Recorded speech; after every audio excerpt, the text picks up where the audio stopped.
You wake up at 4:20 in the morning. You don't know why. Your phone is lit up on the pillow beside you. One message from a number you've never seen. It knows your name. It knows you're awake, and somehow it knows you're alone. It asks you a question, a simple one. Do you want to play a game? You should put the phone down. You should block the number and go back to sleep. But it's 4 in the morning and you're the only one awake in the world, and somebody, finally, is talking to you. So you type back one word. Okay. That's how they said it always began. They called it the Blue Whale Challenge, and the game always ended with the same thing. Your life. Every word of what I'm about to tell you is true. The first task comes that very same morning. It's nothing. Watch a video, a scary one, sure, but you tell yourself, it's only a video. The next night, another task. Stay awake until 4:20 again. Then the night after, draw a whale, just on paper, at first. By the end of the week, paper isn't enough.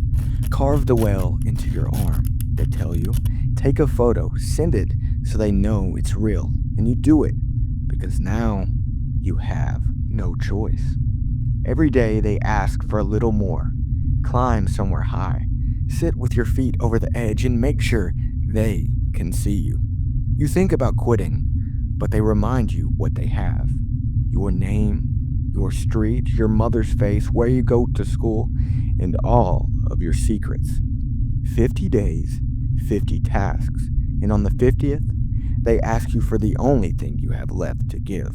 That was the game the whole world came to fear. Now, here's where it came from. It didn't start with a curator hunting children one by one. It started quieter than that, and somehow stranger. In Russia around 2015, there were groups, private little communities on a social network. Think of it as Russia's version of Facebook.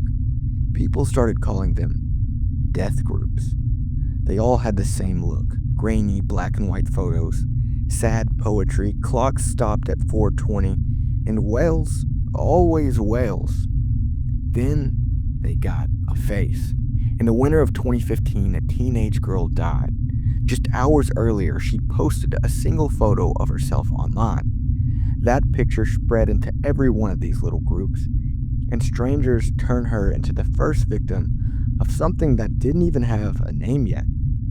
The hashtags came after. Hashtag wake me at 4:20. Hashtag blue whale. Hashtag quiet house. Kids reposted them by the thousands. Some of them genuinely frightened. Some of them just wanting to belong to something that felt a little like a secret. For a while, that's all it was. A dark, sad corner of the internet that most people never saw. And then, in spring of 2016, one journalist wrote about the death groups and put a number on them, and it changed everything.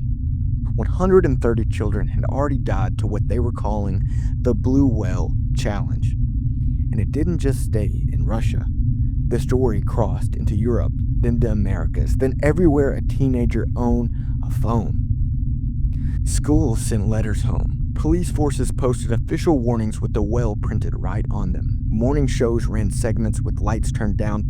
Tip lines filled up, and kids got pulled out of class and asked quietly if anyone had been messaging them. Many said yes.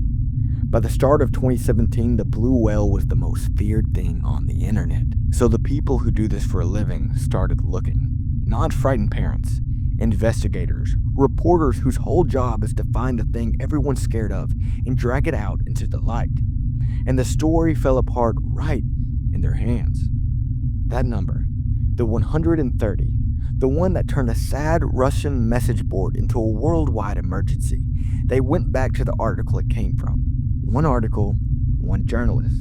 And when they checked the actual cases, they didn't connect. Some of those kids had never been near the groups at all. The number was never counted, it was only guessed and printed somewhere serious enough, and the world mistook it for fact. The famous television report that scared an entire country had used old footage of unrelated deaths, played under the words blue whale just to create fear. Country after country opened investigations. Not one of them could confirm a single death that the game had actually caused. Something blown widely out of proportion by the very people who thought they were warning us. And if you feel relieved right now, I get it, but it doesn't last. Because there was a confession. At the worst of the panic, police in Russia arrested a young man, barely older than the kids everyone was frightened for, and he told them it was all true. He said the game was his. He said the children who died, and these are his words, were biological waste, and that he was cleaning the world.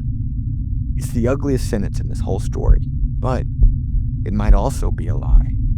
The people who looked closest at him weren't sure if he had really done any of it. His story kept changing, the timeline of his own arrest didn't line up, and some of them came away with something colder than a killer. A small, forgettable young man who worked out that the most powerful thing he could be in that moment in history was the monster the whole world was hunting for. So he put his hands up and he said it was me, and we believed him because we wanted this monster to have a face. There was one more name underneath all of it, the man who ran one of the very first of these groups back at the beginning. And what investigators came to think about him is somehow the bleakest part of it all.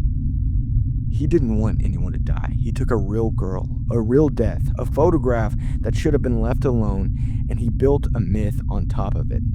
Not to hurt children, for clicks, to grow his little page, to get a little attention.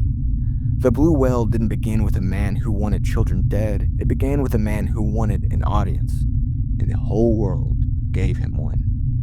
There was never a man at the top of the Blue Whale pulling the strings. There was only a story. But sometimes the only thing a story needs to come alive is an audience.